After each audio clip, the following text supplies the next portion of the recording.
நேயர்கள் அனைவருக்கும் புத்தம் புது காலை வணக்கம். ஸோ இன்னைக்கு நம்ம புத்தம் புது காலை ஷோவில் என்ன டாபிக் அப்படின்னு பார்த்தீங்கன்னா ஹியூமன் ஃபேக்ட்ஸ், அதாவது ஹியூமன் பாடியில் இருக்கிற ஃபேக்ட்ஸ் பற்றி தான் இன்னைக்கு நான் டாபிக் எடுத்துகிட்டு வந்திருக்கேன். அதை எல்லாத்தையும் பற்றி நம்ம டிஸ்கஸ் பண்ணுறதுக்கு முன்னாடி வாங்க நம்ம ஷோக்குள்ளே போகலாம்.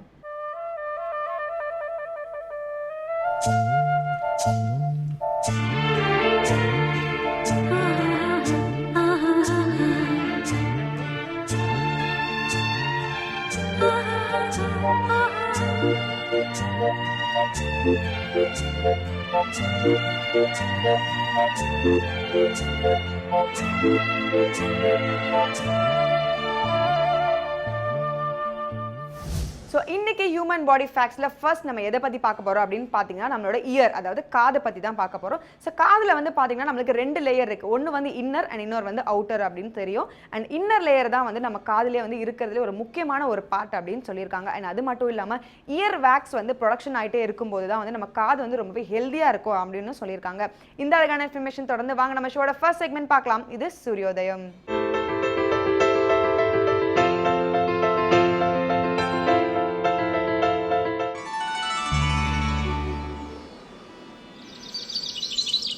இன்று 7/2/2017 செவ்வாய்க்கிழமை, துன்முகி வருடம் தை மாதம் 25ஆம் தேதி. இன்று சூரியோதயம் 6:22க்கு. ராகு காலம் மாலை 3 மணி முதல் 4:30 மணி வரை. யமகண்டம் காலை 9 மணி முதல் 10:30 மணி வரை. குளிகன் பகல் 12 மணி முதல் 1:30 மணி வரை.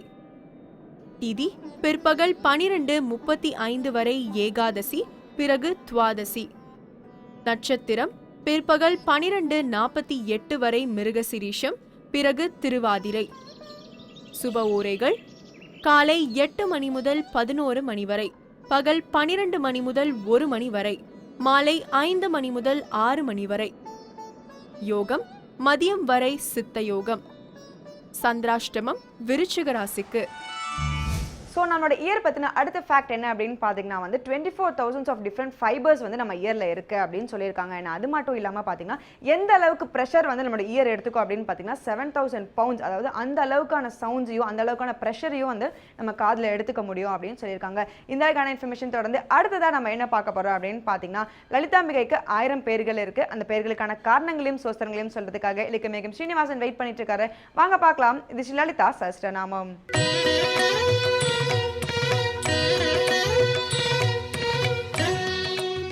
ஸ்ரீவித்யோபாசனாசக்தம் ஸ்ரீவித்யாபீடபூஷணம் ஸ்ரீவித்யாபினவம் வந்தே ஸ்ரீ கிருஷ்ணானந்த சர்க்குரும்.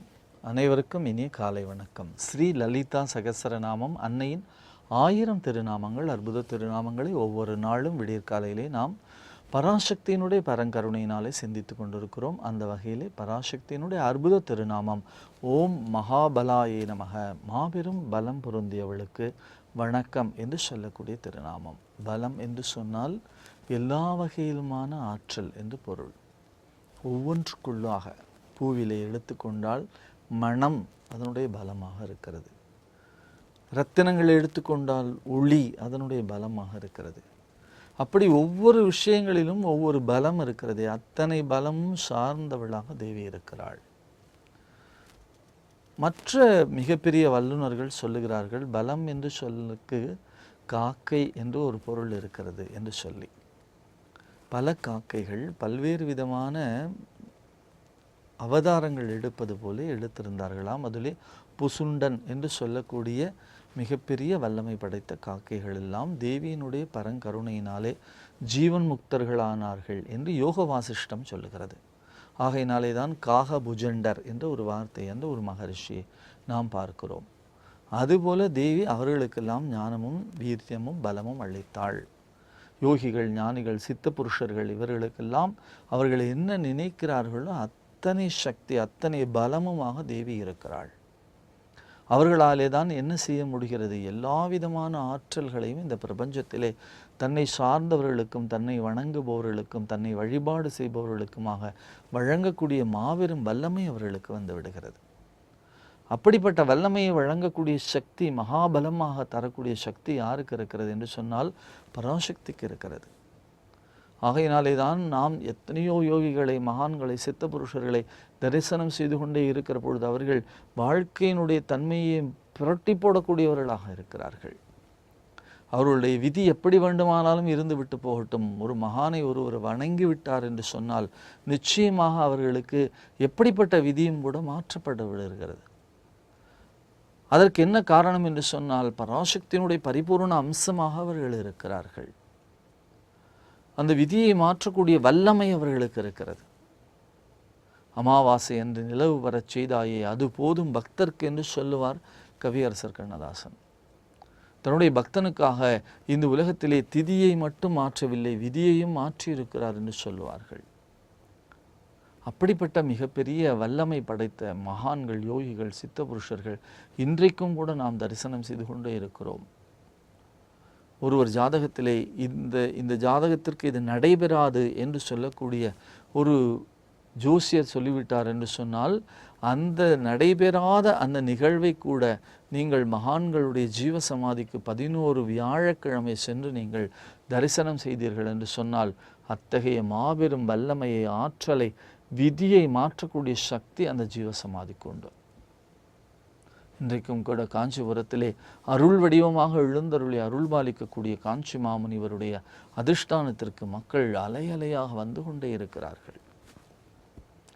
அவர்கள் வாழும் காலத்திலே எத்தனை அதிசயங்கள், அந்த அத்தனை அதிசயங்களும் இன்றைக்கு எத்தனை நூல்கள் வந்து கொண்டிருக்கிறது.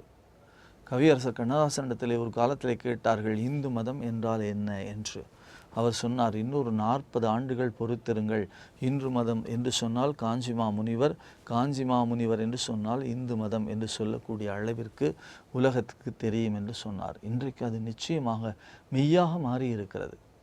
அவருடைய மகாசமாதிக்கு பின்னர் அவரை பற்றி எத்தனை செய்திகள், எத்தனை அதிசயங்கள், ஒவ்வொரு கணத்திற்கும் ஒரு அதிசயத்தை அவர் நிகழ்த்தி இருக்கிறார். ஒரு இல்லத்திலே ஒரு நல்ல அழகான பெண்ணிற்கு புத்தி சுவாதீனம், பைத்தியம் பிடித்திருக்கிறது. அழகான பெண், திருமணம் செய்யக்கூடிய பருவம். அந்த பெண்ணை எங்கே அழைத்து செல்வது? மருத்துவர்கள் கைவிரித்து விட்டார்கள். எங்கே அழைத்து செல்வது என்றே தெரியவில்லை. நல்ல நேரம், அவர்களுக்கு நல்ல விதி இருந்திருக்கிறது. நேராக காஞ்சிபுரத்திற்கு வந்து காஞ்சி மாமுனிவரிடத்திலே அடைக்கலமாகிறார்கள். கண்ணீர் வடித்து பிரார்த்தனை செய்கிறார்கள். அவர் ஏதோ மிகப்பெரிய அளவிலே பரிகாரம் சொல்ல போகிறார் என்று எதிர்பார்த்து கொண்டிருக்கிறார்கள். அவர்கள் சொன்னதெல்லாம் ஒரே ஒரு விஷயம்தான், நீங்கள் தினசரி இந்த பெண்ணினுடைய காதிலே விழுமா போலே அபிராமி அந்தாதியை பாராயணம் பண்ணுங்கள் என்று சொன்னார். அந்த பெண்ணிற்கு முடிந்தால் அதிலே ஏதாவது ஒரு பாடலை படிக்க சொல்லிக் கொடுங்கள். மணியே மணியின் ஒளியே ஒளிரும் மணி புனைந்த அணியே அணியும் அணிக்கழகே அணுகாதவர்க்கு பிணியே பிணிக்கு மருந்தே அமரர் பெருவிருந்தே பணியேன் ஒருவரை நின் பத்மபாதம் பணிந்த பின்னே என்று பாடலை முடிந்தால் திரும்ப திரும்ப சொல்லுங்கள். நிச்சயமாக இந்த பிணி மாறும் என்று சொன்னார்கள். என்ன அதிசயம்! அவர்கள் வாசிக்க வாசிக்க படிக்க படிக்க படிக்க படிக்க அந்த பெண்ணினுடைய புத்தி சுவாதீன கோளாறு முற்றிலுமாக அகன்ற அந்த பெண் நல்ல அருமையான மனநிலைக்கு வந்துவிட்டாள். காஞ்சி மாமன் இவருடைய மிகப்பெரிய ஆசையுடன் அவளுக்கு நல்ல இடத்திலே திருமணம் நடந்து இன்றைக்கு அவள் பேரன் பெத்தியெல்லாம் எடுத்து விட்டாள். பார்க்கிறோம் அந்த பலம், அந்த சக்தி, அந்த ஆற்றல், அந்த மிகப்பெரிய வல்லமை. ஆகையினாலே தான் காமாட்சி வேறு இல்லை, காஞ்சி மாமுனிவர் வேறு இல்லை என்று சொல்வார்கள். அத்தகைய ஆற்றலும் அத்தகைய சக்தியுமாக தன்னுடைய அடியவர்களாக தானேயாக மாறி இருக்கக்கூடிய மகான்களுக்கு வழங்குகிறார் என்று சொன்னால் அந்த சன்னிதானத்திற்கு அத்தகைய சக்தி இருக்கிறது. எங்களுடைய குருநாதர் ஸ்ரீ வித்யாபினவ ஸ்ரீ ஸ்ரீ கிருஷ்ணானந்த தீர்த்த மகா சுவாமிகள் என்று சொல்லக்கூடிய சகடபுரம் சுவாமிகள் இருக்கிறார்களே, அவர்களுடைய சன்னிதானத்திலே அத்தகைய அதிசயங்கள் தினசரி நடைபெற்று கொண்டே இருக்கிறது. எதெல்லாம் முடியாது என்று சொல்லுவார்களோ அத்தனையும் முடிய வைக்கக்கூடிய மாபெரும் வல்லமையும் ஆற்றலும் அவர்களுக்கு இருக்கிறது. அவருடைய ஒரு அருள் பார்வை எத்தனையோ பிறவிகளிலே சேர்த்து வைத்திருந்த தீவினைகளை எல்லாம் அகற்றக்கூடிய மிகப்பெரிய அருள் பார்வையாக இருக்கிறது. நாம் பேறு பெற்றவர்களாக இருந்து அவற்றை பெற்றுக்கொள்ள வேண்டும். ஒரு காட்டிலே ஒரு முனிவர் நீண்ட நாள் தவம் செய்தார். தவம் என்று சொன்னால் அவருடைய உடம்பெல்லாம் அப்படியே புற்றாக மாறிப்போகிற அளவிற்கு தவம் செய்தார். அவருடைய முடியெல்லாம் நீண்டு தாடியெல்லாம் நீண்ட அளவிற்கு வாழ்நாளெல்லாம் தவம் செய்தார். யாரை காண்பதற்காக? பராசக்தி பரதேவதையை நேரிலே தரிசனம் செய்ய வேண்டும் என்பதற்காக. அவளுடைய பெரும் வடிவை, அவளுடைய ஆற்றலை, அவளுடைய பராசக்தியை, அவளுடைய பரங்கருணையை நேருக்கு நேராக கண்பூர்வமாக சுரும்பு முரல் கடிமலர் பூங்குழல் போற்றி, உத்தரிய தொடித்தோள் போற்றி, கரும்புருவச் சிலை போற்றி, கவுனியர்க்கு பால் சுரந்த கலசம் போற்றி, இரும்பு மனம் குழைத்தன்னை எடுத்தாண்ட அங்கையர்க்கு நெம்பிராட்டி, அரும்பும் இள நகை போற்றி, ஆரண நூபுரம் சிலம்பும் அடிகள் போற்றி போற்றி என்று பாடி பரவக்கூடிய அந்த பேரழகை காண்பதற்காக நீண்ட நாள் இருக்கிறார். அந்த காற்றுக்குள்ளாக ஒரு ஆடு மேய்க்கும் சிறுவன், அந்த ஆடு மேய்க்கும் சிறுவன் அப்படியும் இப்படியுமாக ஆடி விளையாடி கொண்டே வருகிறான். ஒரு நாள் இந்த வயதான முனிவரை பார்க்கிறான். அவரை பார்த்தவுடனே அவருடைய தேஜஸ் என்று சொல்லக்கூடிய அருள் உருவம் அவனுக்கு மிகப்பெரிய நம்பிக்கையை வழங்குகிறது. காட்டு பழங்களை எல்லாம் பறித்து, பூக்களை எல்லாம் பறித்து ஒரு மூங்கில் தட்டிலே வைத்து கொண்டு போய் அவர் பாதத்திலே வைத்து வணங்குகிறான், விழுந்து வணங்குகிறான். யாரப்பா, நீ என்ன வேண்டும் என்று கேட்கிறார். எனக்கு உங்களுடைய அருள் மட்டும் போதும், எனக்கு வேறு எதுவும் வேண்டாம். உங்களுக்கு நான் ஏதாவது ஒரு உதவி செய்ய வேண்டும். நீங்கள் நீண்ட நாட்களாக இந்த கானகத்திலே இருக்கிறீர்களே என்று கேட்கிறான். அவர் சொன்னார், நான் பராசக்தியை பரதேவதையை பார்ப்பதற்காக தவம் செய்கிறேன் அப்பா என்று சொன்னார். அவன் சிரித்து கொண்டே ஆடு மேய்க்கும் சிறுவன் சொன்னான், பார்ப்பதற்கு ஏன் நீங்கள் இவ்வளவு காலம் காத்திருக்கிறீர்கள்? என்னோடு வாருங்கள், நான் உங்களுக்கு காட்டித் தருகிறேன் என்று சொன்னான். ஆச்சரியப்பட்டு போனார். அவன் அந்த கிழவருடைய கரங்களை பற்றி கொண்டு காட்டிலும் மேட்டிலுமாக அலைந்த அந்த கானகத்திற்குள்ளே நல்ல இடத்திலே நட்ட நடுவிலே இருக்கக்கூடிய ஒரு கோவிலுக்கு அழைத்து கொண்டு செல்கிறான். பழடைந்த கோவில்.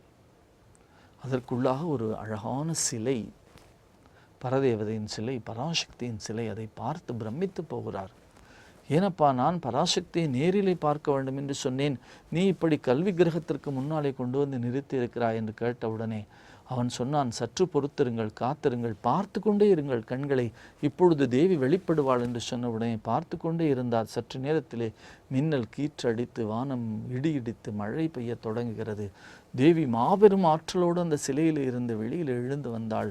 அந்த ஆடு மேய்க்கும் சிறுவன் சொன்னான், தினசரி இப்படித்தான் எனக்கு காட்சி தருகிறாள் என்று சொல்லி முனிவர் அப்படியே கண்களிலே கண்ணீர் பொங்க அவனை வாரி அணைத்து கொண்டு, இந்த காட்சிக்காக நான் தவம் இருந்தேன், உனக்கு தினசரி காட்சி தருகிறாளா என்று கேட்டாளாம்.